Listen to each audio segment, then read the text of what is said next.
Steve.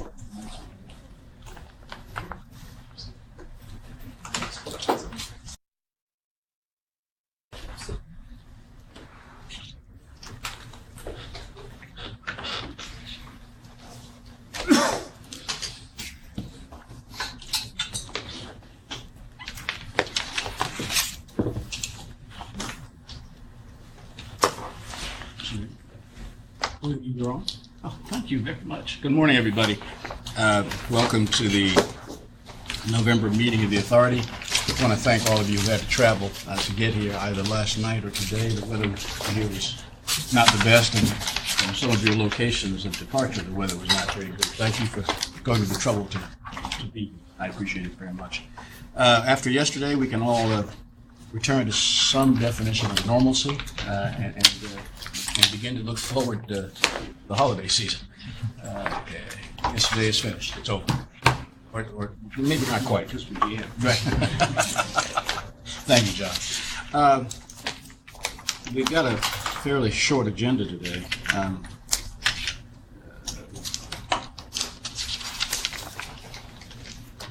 Thank you. So let's get started. You've all had a chance to read the minutes, to review them. Are there recommended revisions of the minutes? Hearing none, may I have a motion, please, to approve them? Darrell, thank you. Gerard, thank you very much. All in favor, please indicate with aye. Aye. As there are none opposed, the motion carries unanimously. Mr. Romsky, the Finance Committee report. Yes. We met yesterday afternoon in New York City, also with a teleconference in Albany. We first adopted the meeting minutes from the October meeting of the Finance Committee.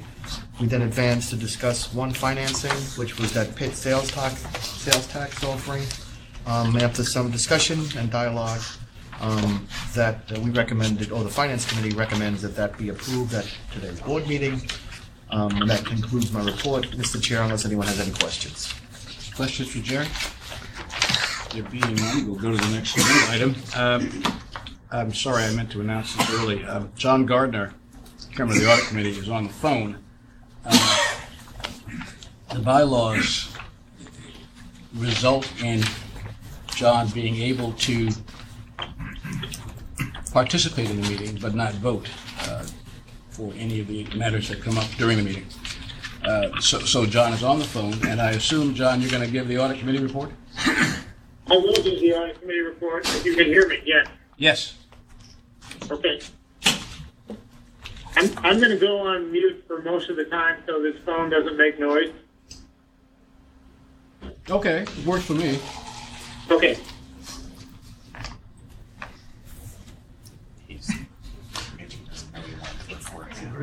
John, it's we're ready for the report. Already now. know what you're talking.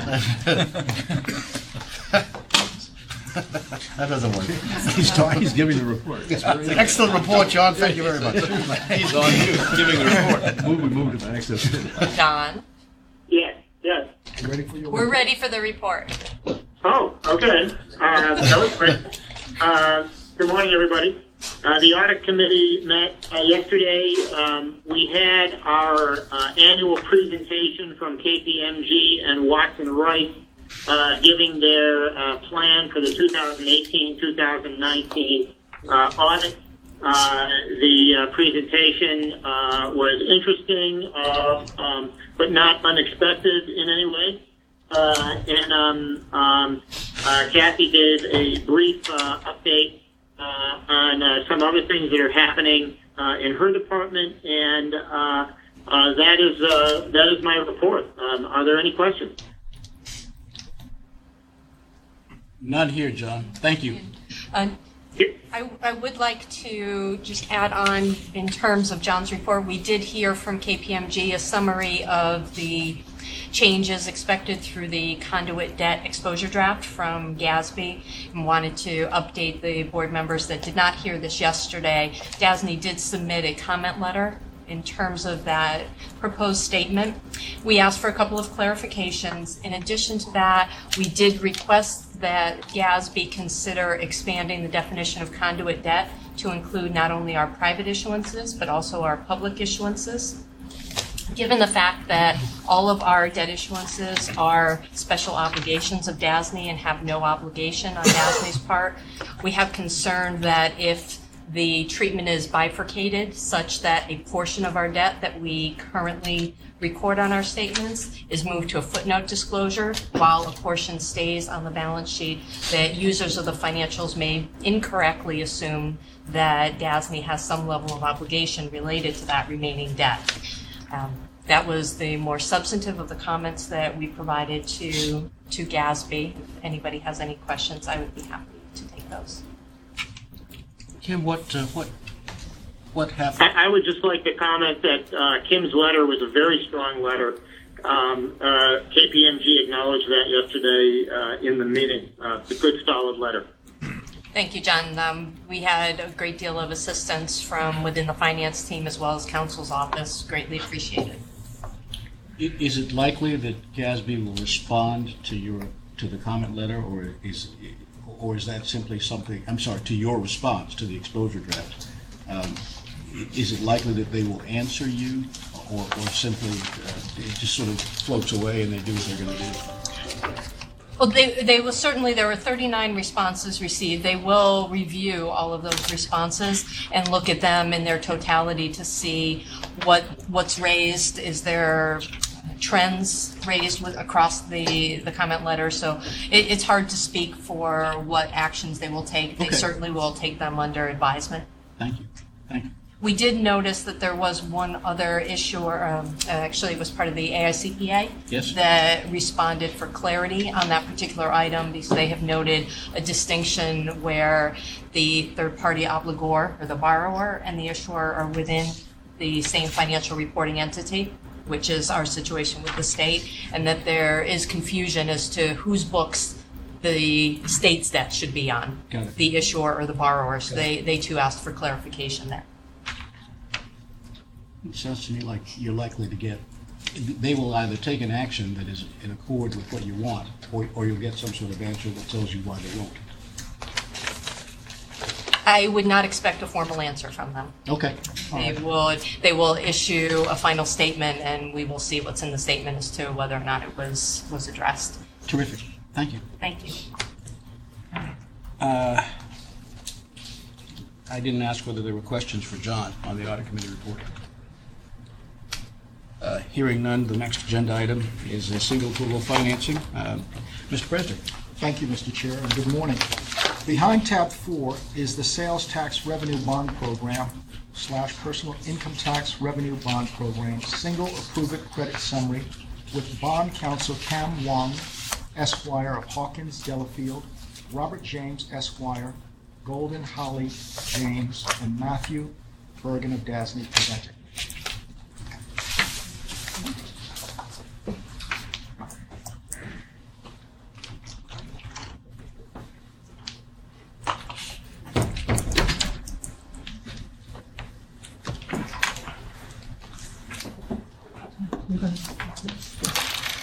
Thank you and good morning, everyone. Morning, Matt. The board is being asked to authorize the issuance of multiple series of tax-exempt and taxable fixed and or variable rate bonds issued at one or more times with a term not to exceed 30 years and an amount not to exceed $2.0 billion.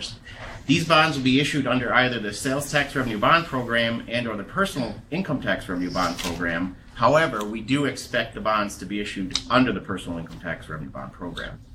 The mechanics of the two programs are very similar. The major difference is the stream of revenues that secures the bonds, sales tax revenue, as opposed to personal income tax revenue.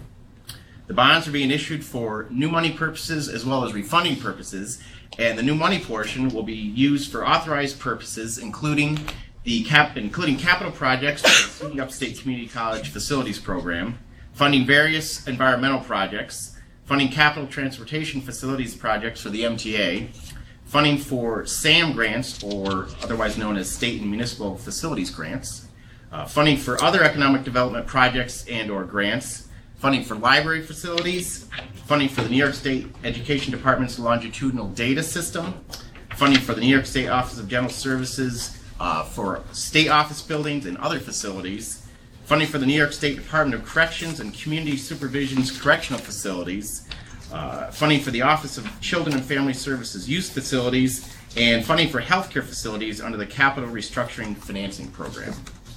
On the refunding side, the refunding will look at certain fixed-rate bonds which were issued under various programs, including but not limited to the PIT Revenue Bond Program, the Mental Health Services Facilities Improvement Revenue Bond Program, and the Service Contract Program. The refunding candidates were all issued either by DASNY or the Empire State Development. The security provisions, if the bonds are to be issued under the Sales Tax Revenue Bond Program, the bonds will be paid pursuant to semi-annual payments made pursuant to a financing agreement between DASNY and the state, and the bonds are secured by a set-aside of 1 cent or 25% of the state's 4% sales tax to be collected pursuant to statute and deposited in the Sales Tax Revenue Bond Fund. The current debt service coverage on all outstanding sales tax bonds is 3.3 times. Under the PIT program, which is the anticipated program that we'll use, the security features will include the bonds we paid by semi-annual payments made pursuant to the financing agreement between DASNY and the state, and the bonds are secured by a set-aside of 50% of personal income tax revenues collected pursuant to statute and 50% of the receipts of the employer compensation expense tax, which are both taxes deposited into the Revenue Bond Tax Fund. The current debt service coverage on all outstanding state personal income tax bonds is 7.5 times. And both programs are expected to be rated AA1, AAA, and AA+. Mr. Chairman. Thank you very much, Matt. Cam, Robert? I would begin. I'm I ask sorry, a question? you want a question now? Fine. Yeah, well, based, because he listed what the money might be used for. Since I wasn't at the Finance Committee meeting, I read last night that we might be involved in financing a proposed expansion of Amazon in the city of New York, and did cite us selling bonds to support that. Does any of this go to the Amazon incentive package? I have no knowledge. Not at this point. No. I don't recall that. Normally, we look at the grants and approve it for financing under state law and tax law. I don't recall that coming up yet. Is there any obligation for us? Is there a clear route by which we would know that? That is, if some of these monies that we're approving, hope today, were to be used in the Amazon expansion matter in Queens or wherever else, it's Crystal City, Virginia. Well, it wouldn't be used there. So my question really is, how do we know that? How would we find that out? Is there a mechanism by which we would be informed that monies which we are approving would go maybe through 2 other agencies or something, and ultimately to the Amazon project? How would we find that out? Go ahead. And certainly chime in here, Cam. So we don't believe that any of the monies here will be used for that purpose. Most of the projects that we are financing here, we are doing on a reimbursement basis. So as a result, I don't think, this announcement was just made. If we're reimbursing for costs, that were already incurred by the state, it seems just definitionally that the Amazon project could not be part of that. There are certain things that we are funding prospectively, but I don't think it's any. I don't think it's any of the grant. None of the grants, as far as we know. The grants normally finance Are all reimbursement. a reimbursement. By reimbursement, they are initially financed. Well, here's the process. There are several grant programs, and all of them are generally approved by us. Yes. So there's an initial approval. DASNY will look at it, or whatever is the approving agency, DOH. Then it comes to us, the bond council, and we will vet it. And then the state will finance that from its own revenues. And then afterwards, when bonds are issued, the bond proceeds are then used to reimburse the state. At that point, we'll have another shot to vet those projects. I So see. there's basically a two-step, approval. 2 bites at process. that apple. Okay. Thank you, Cam. And Sure. Thank you, Portia. Are there other questions about that matter before we leave it? Then if the two of you would take the floor, I'd be grateful to hear your reports. Sure. I don't have much to add to what Matt said as far as the security and the bond resolution for the sales tax or the PIT. I would add that, as Matt mentioned, there's funding for the MTA projects. I think that's part of the state commitment to provide financial assistance to MTA. This is, I believe, the second shot at it. I think that the last bonding, $300 million was approved for MTA at that point. The other thing I would add is that some of the state projects, like for docks, the Department of Corrections, the Trial Services, and OGS, I believe that's the first time that DASNY is financing the new money portion of those, for those departments. Those are historically been financed by ESD.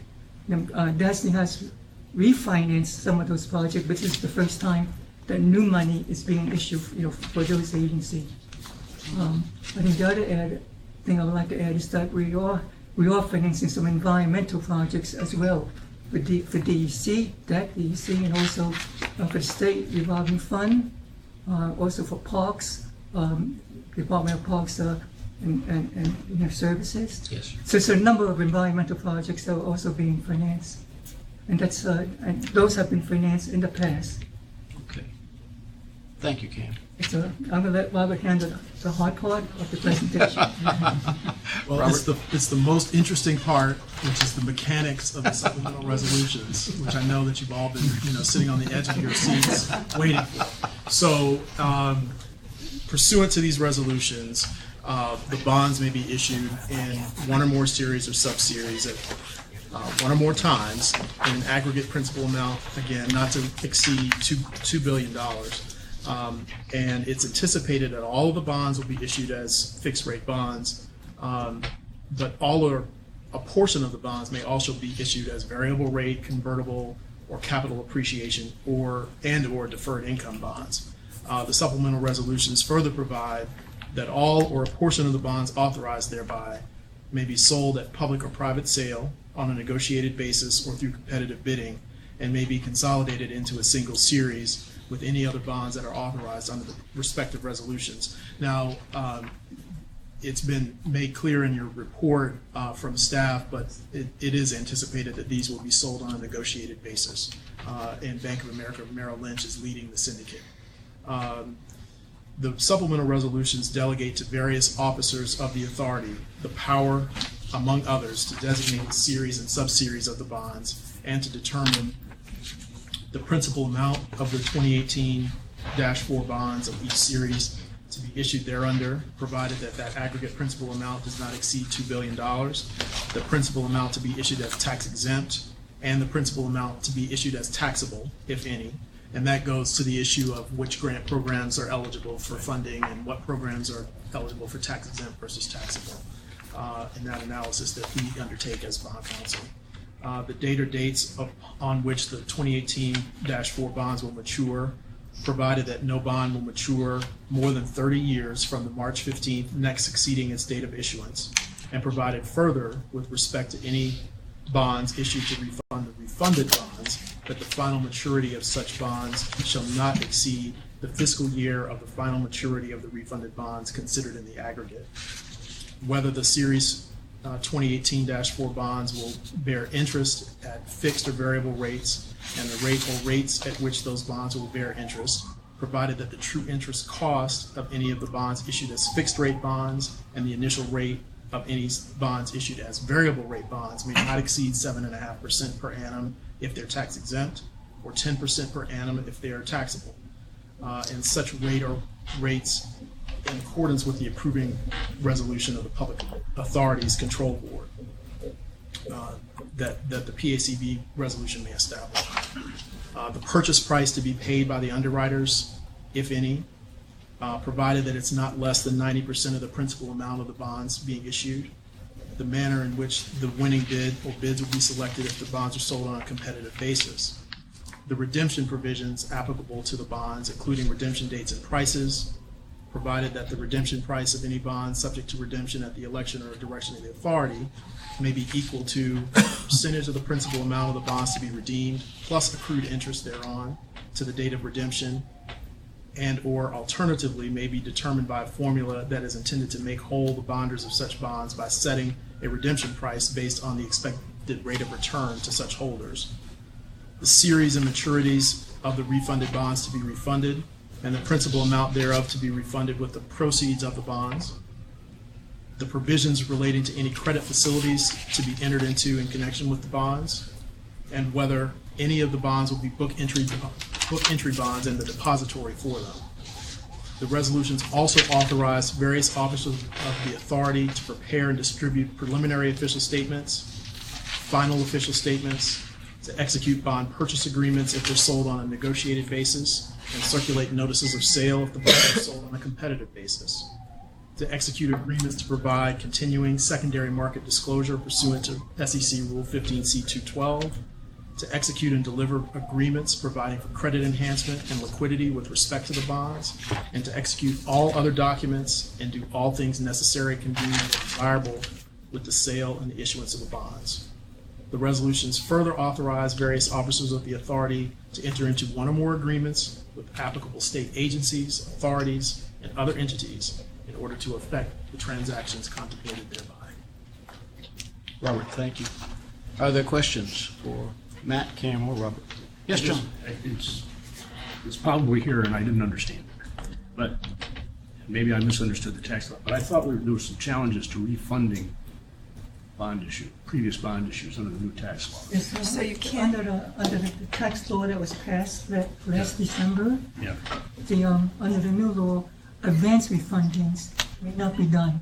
And advance refunding takes place when the old bonds, the refunded bonds, are redeemed more than 90 days afterwards. Current refundings are permitted, and the current refundings, those old bonds, or refunded bonds, must be taken out within 90 days of the issuance of the new bonds. All these bonds are will be current refunding bonds. Thank you. Thank you, Cam. Other questions? Why, you said that we're anticipating it being done as a PIT bond. Is that a marketing, is it the sales, is it the income tax because it's a marketing issue, it markets better? Why are we doing that over the sales tax?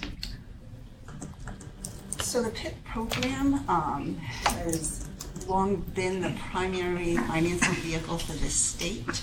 That goes back to around 2003. In 2013, the state established the sales tax program. So those two programs in combination have really been the way in which the state accesses the capital markets.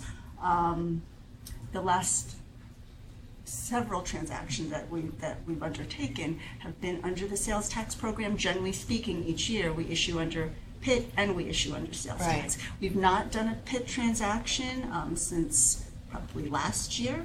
So, it's time at this point, just in terms of how it is that the state accesses the market, since we've done sales tax transactions, at this point they would like to do something under the PIT program.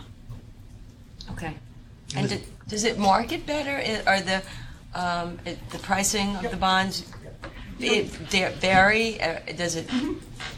Traditionally, the sales tax bonds have marketed better than the PIT transactions because there's just so much PIT in the market. Having said that, given the changes to the PIT program where we're increasing the amount of revenues from 25% to 50% and the coverage is much stronger, we do expect that the PIT program should price pretty aggressively when we bring it to market. Okay. Thank you, Portia. Other questions? And then just one clarification, I may have missed this, but there is a provision where anything that we issue under PIT would be automatically reduced in the sales tax and vice versa. Correct. Yes, that's correct. That's correct. So the resolutions have that automatic trigger so that the total amount of bonds issued under both programs will not exceed $2 billion in the aggregate. Terrific. Thank you. If there are no further questions, may I have a motion, please, to approve the transaction? Beryl, thank you. Is there a second? Tracy, thank you very much. All in favor, please indicate with aye. Aye. As there are none opposed, the matter carries unanimously. Motion to Thank you all very much. Thank you for having us. Thank you very much. It's a pleasure to have you. We're going to move on to management reports. Mr. President. Thank you. Thank you, Mr. Chair. You were elevating me for a Yeah. And also recognizing my own demotion.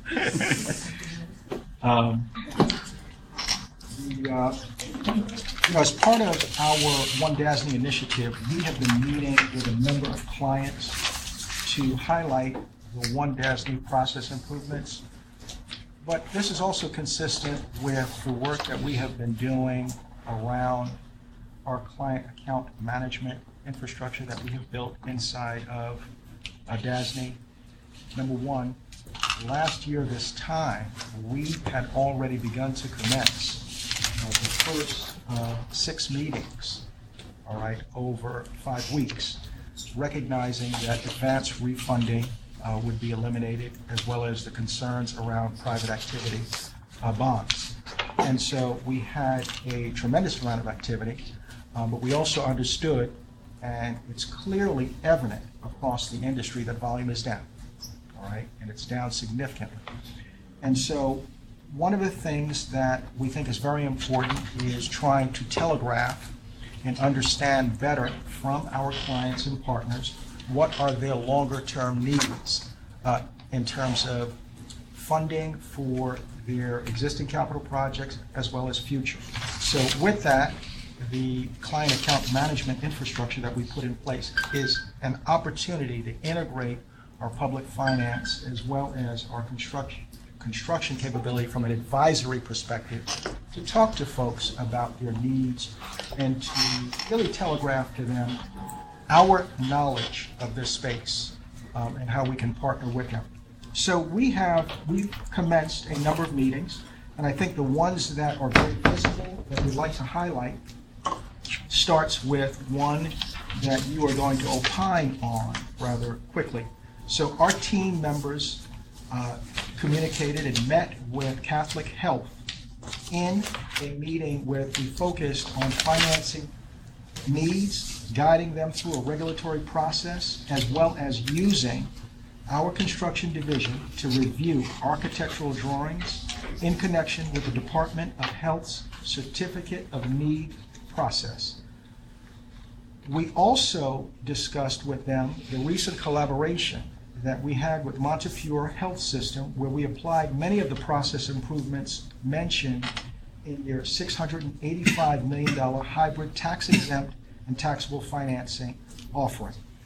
So we're pleased, based on a lot of discussion with Catholic Health, that after the meeting with Catholic Health and their financial advisor, they have decided to finance with DASNY.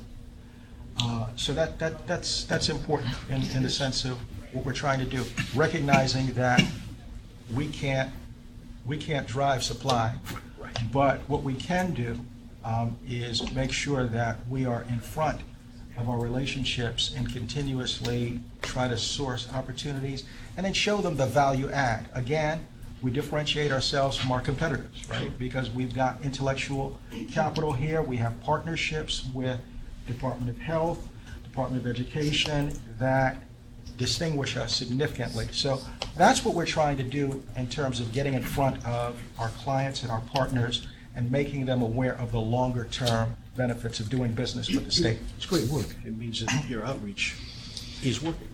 If I could ask, so, and maybe I missed this, they've not financed with us before?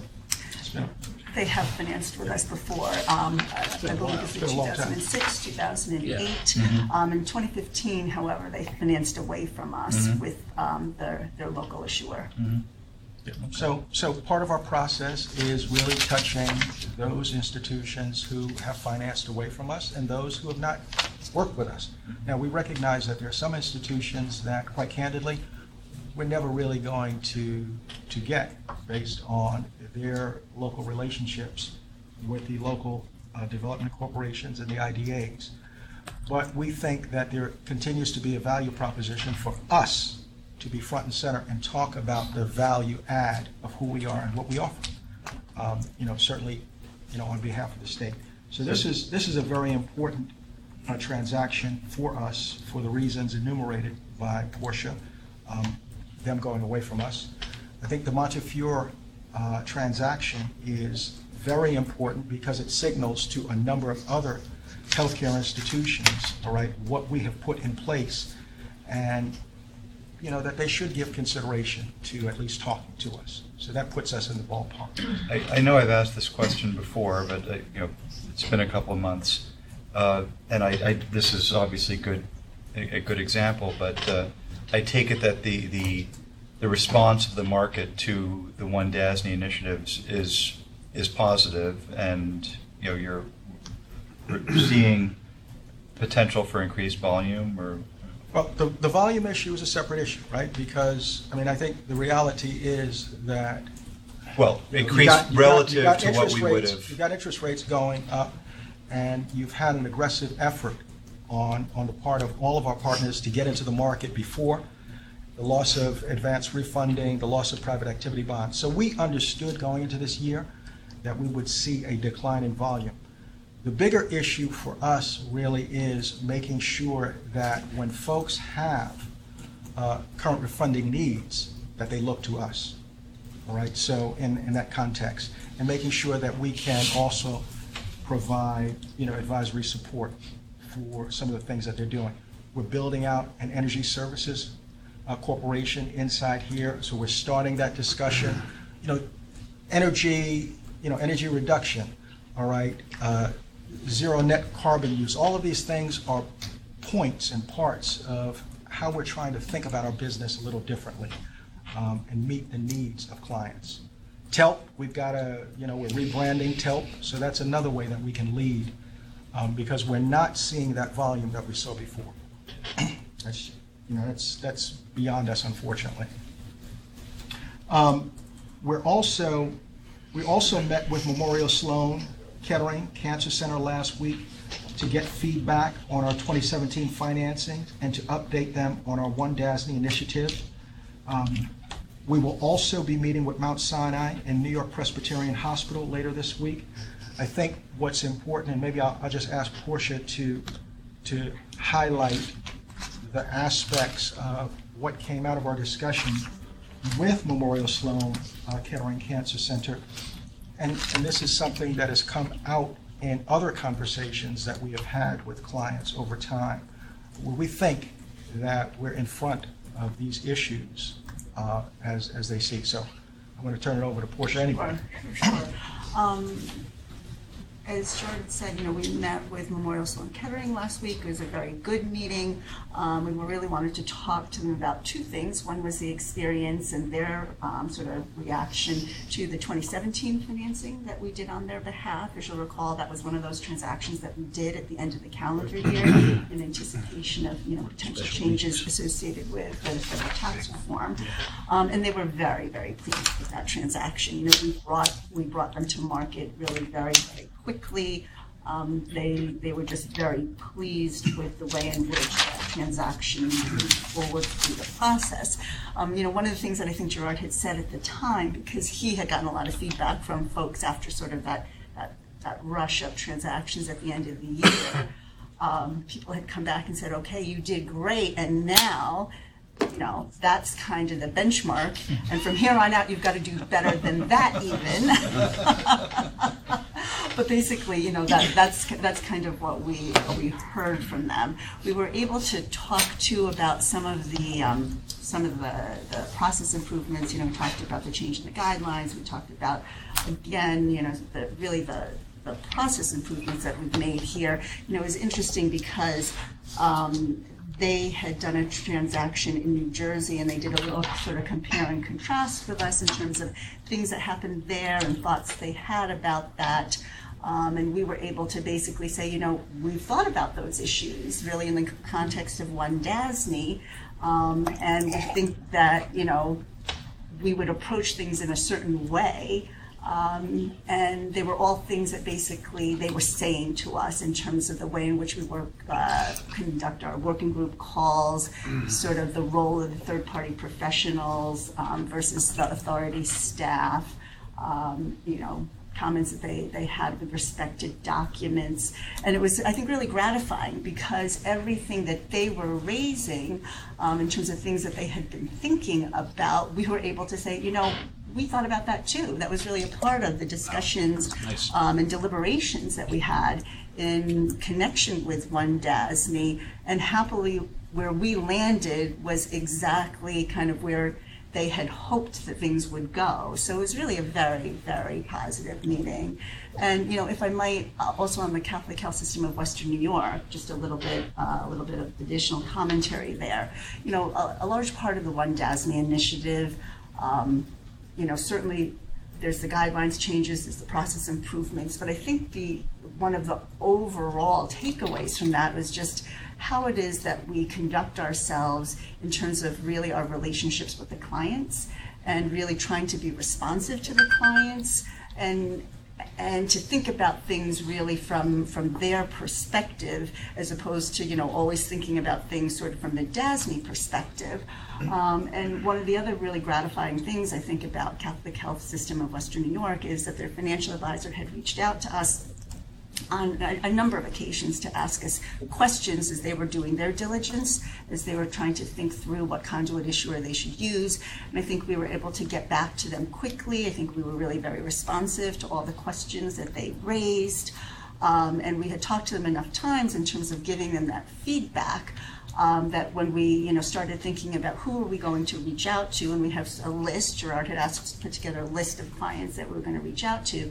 They were certainly one of them, and we were able to go back to the financial advisor then and say, look, we'd really like to come out and meet with Catholic Health System of Western New York. And they said, you know what, that's a great idea, sort of based on the conversations that we had had and the feedback that we were able to give them, sort of again with that, you know, with the thinking behind it of the way in which we're really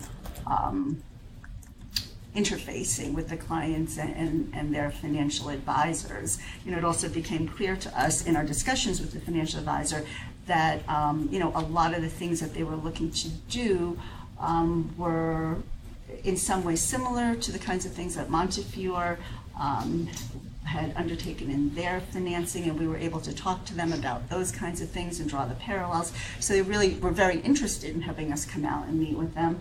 Andy Purcell and Matt Bergen went out. They went to Buffalo in sort of mid-October. They had a very, very good meeting with them, and, you know, were able to talk about our improvements here. They were able to talk about the things that our construction division does with respect to the certificate of need, the architectural reviews, and, you know, that really, I think, was a great interest to them. They were also able to talk about the work that we had done together with the Department of Health a number of years ago to kind of streamline the requisitioning process for healthcare transactions.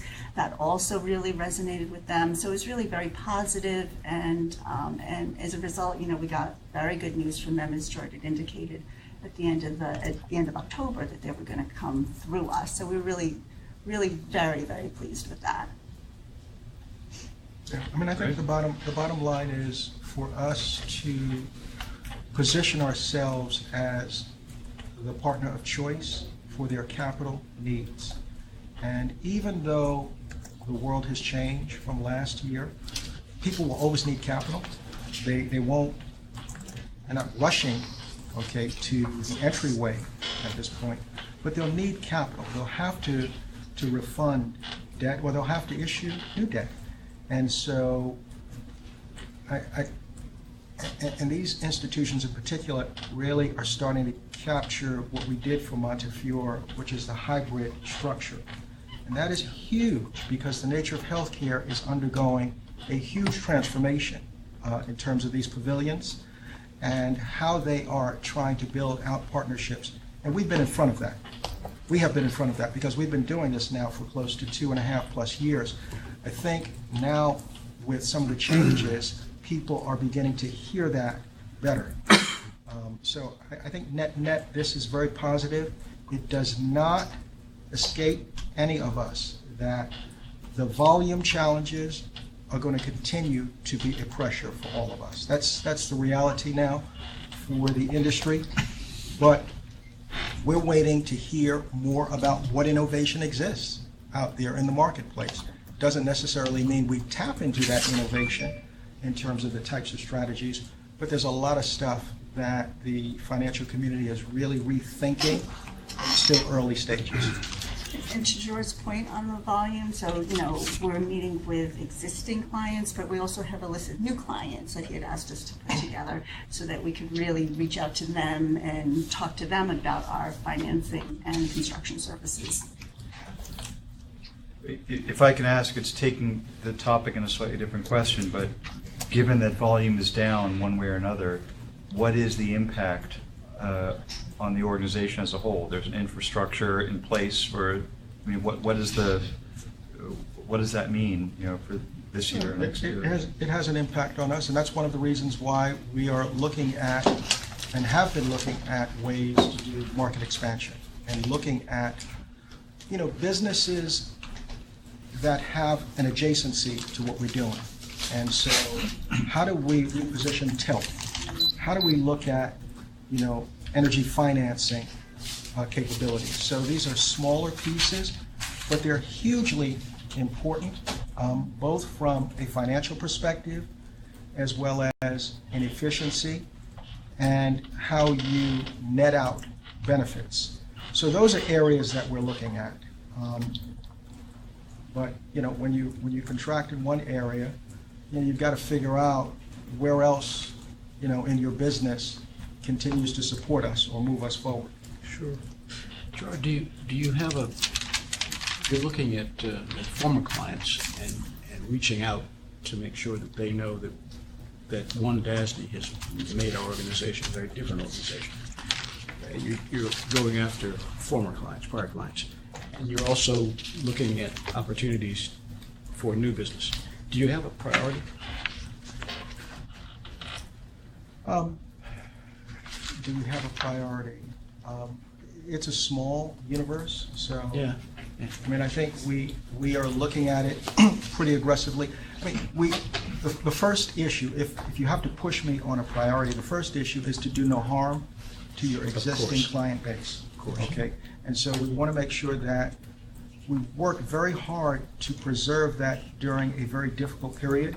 And now that we have made changes, we want to make it even much more attractive to them to be with us, Okay. which it is, number one. Yeah, clearly. And then number two, we recognize that we have to build out, and it came through the analytics presented by EY, we have to build out more thoughtfully and with a lot of breadth and depth opportunities to expand our business. And that's really what the One DASNY initiative is, right? So when we talk about our first principle, which is broaden and deepen our mission, second principle is market expansion in terms of our adjacent businesses, okay?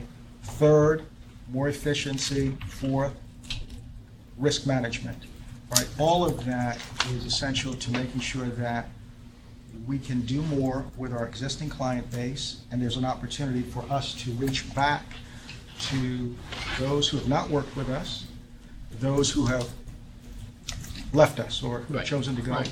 in a different place. And that will come, because I think believe people are hearing that, people are engaged, but those are the challenges. That's why we're building out, and I think Paul Koopman will give you a presentation on that. I know we've highlighted that before, but we'll give you a presentation as we get closer. Paul, Dan, Portia, Steve, there are a number of us who have been working with our partners across the state to talk about energy efficiency and the cost savings associated with that from a financing perspective as well as from the construction side of the business. So that's the next step.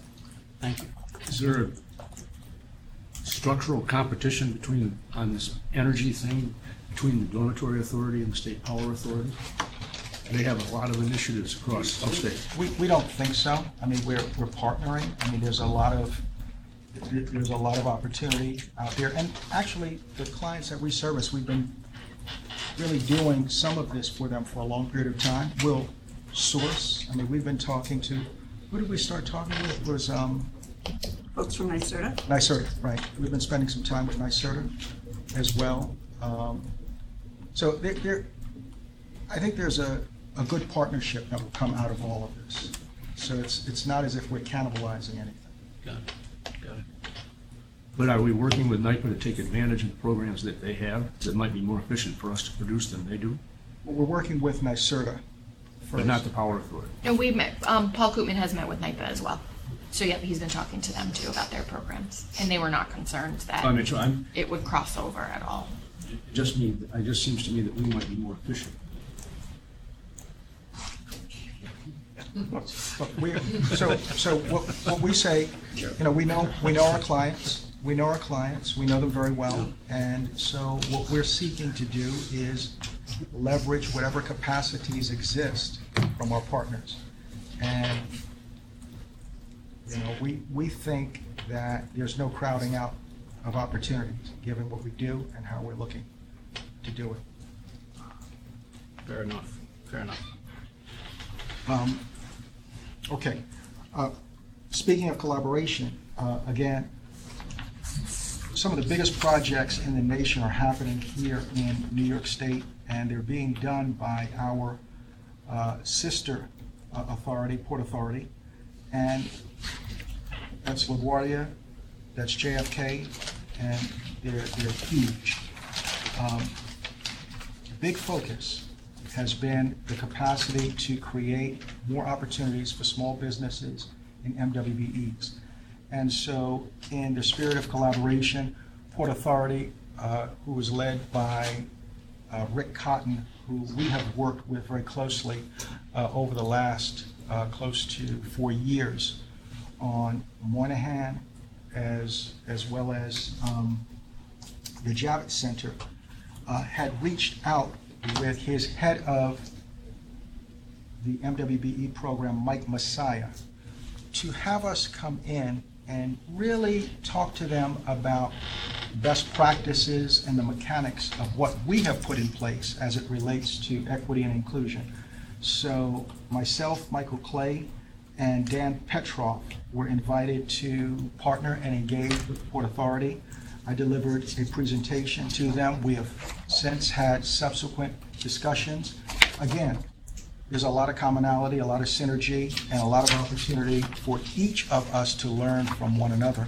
And we talked about the synergy that we put in place almost 3 years ago around taking OPG, Opportunities Program Group, and our procurement business and tying it together into resource acquisition and ensuring that procurements as well as equity and inclusion are tied together. So we're capturing that very early on in the process as we look at our general conditions for any of our businesses. So we think it was very instructive.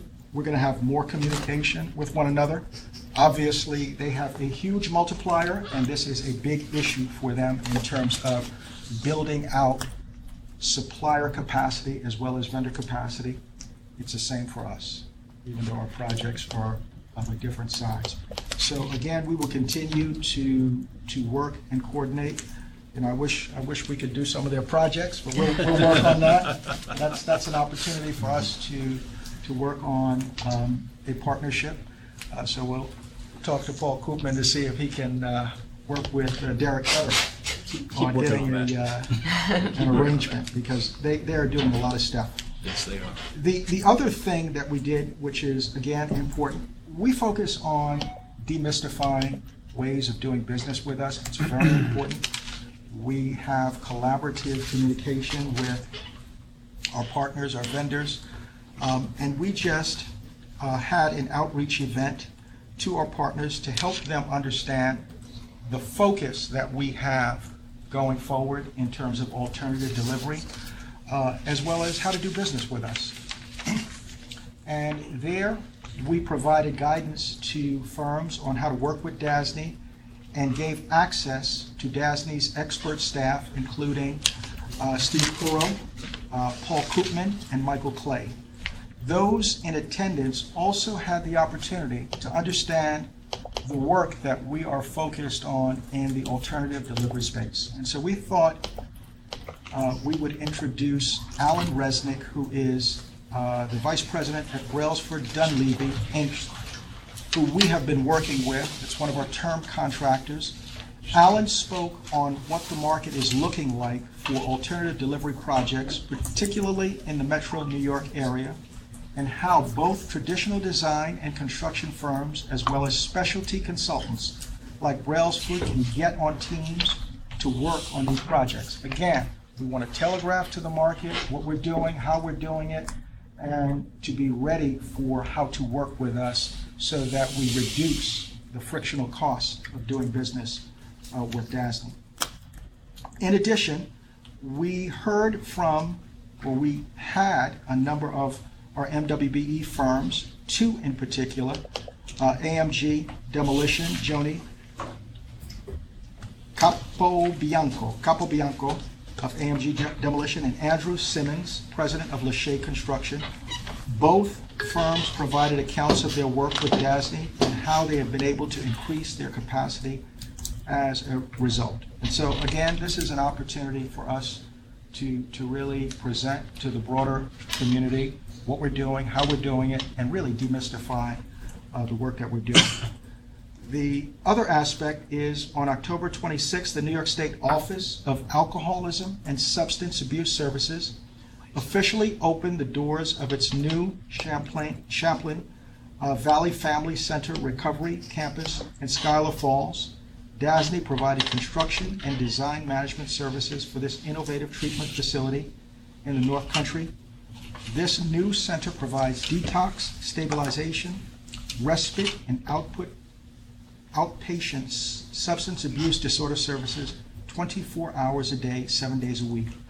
DASNY is proud to team with Oasis in building stronger and healthier communities throughout New York State. Steve Kuro will now provide you with an update on the construction division's work. Thank you. Good morning. Behind tab 7 are the 3 construction division reports.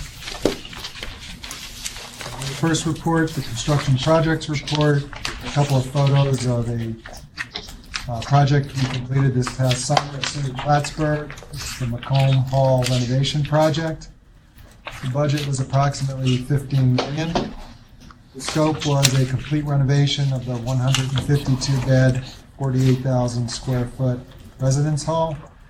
The scope included selective demolition, new windows and doors throughout, new MEP systems, new fire-life safety systems, a new entrance, a new exterior elevator, which you see in the photos there, and new dorm rooms, lounges, bathrooms, and laundry facilities moved to each floor, as well as landscaping around the building and new parking lot. The design professional was Mock Architects. Design started in February of 2016 and completed in February of 2017. Our GC was Murnane Building Contractors, who have done a lot of the work up there for us. This is the 6th or 7th dorm renovation over the past 7 or 8 years that we've done up there. Construction started in May of 2017 and finished in August of 2018, in time for the fall occupancy. And a couple of special features of the project were, as you see there, the exterior elevator added. There was no elevator in the building at that time.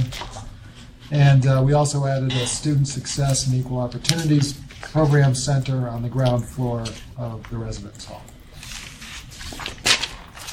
On page 3 of the report, we have a number of new project additions to announce. At Bronx Community College, we have a $6.3 million roof replacement project.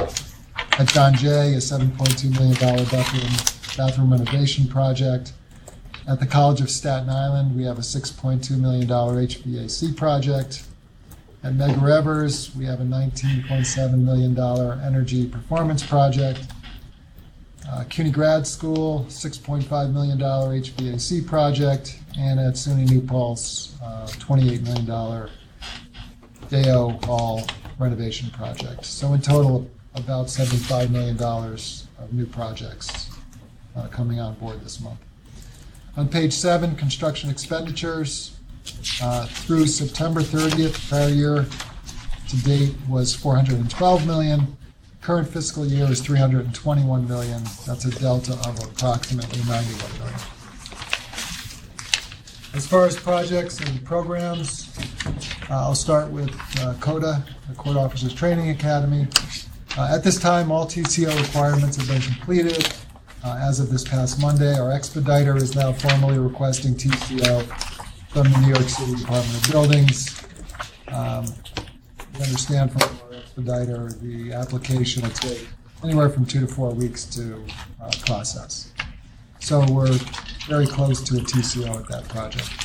Out at South Beach, on Thursday, October 25th, DASNY, OMH, TDX, and Dematis, who's our GC, met to discuss the project status.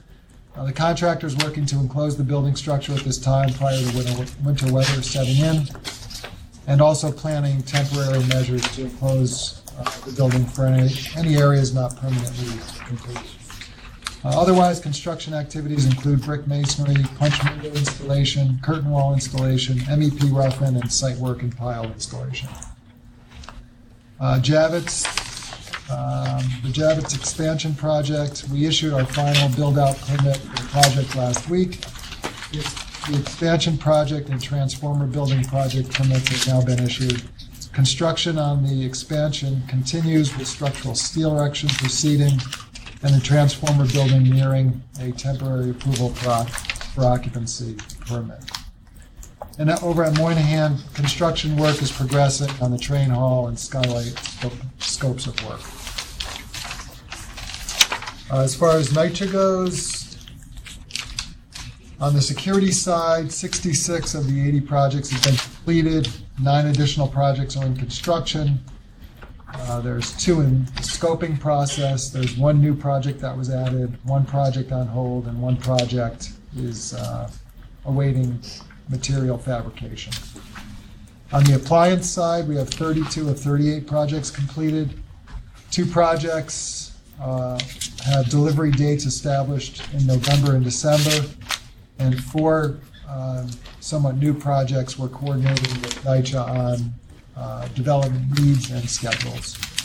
And on the quality of life side, we have 49 projects total, 4 are complete, 22 are in construction, 20 are in design, and 1 project.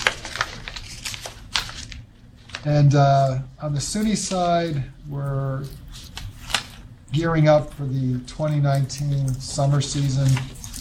We have about 40 summer projects with a total value of approximately $50 million that are either in design or are moving to bid at this time. In addition, 4 projects are underway at Plattsburgh, Buffalo State, Albany, and Alfred. Those are all capital projects, all renovation projects with a total value of $70 million. At the same time, we're receiving bids for SUNY projects that will begin in May of 2019. Last week, we received bids for Dale Hall at SUNY New Paltz. We also received bids for the FIT New Academic Building. Given the construction market at this time, we're not surprised that both projects, the bids came in above estimate, and we're working with both FIT and New Paltz to develop strategies to move those projects forward. In addition, we received pricing for the design build project at SUNY Polytech in Utica. This is a residence hall project. It's our first kind of foray into the net zero world, which is a requirement now of SUNY. So pricing was about 10% above estimate, but given the fact that the building community is somewhat new to the net zero concept, the pricing was not unexpected.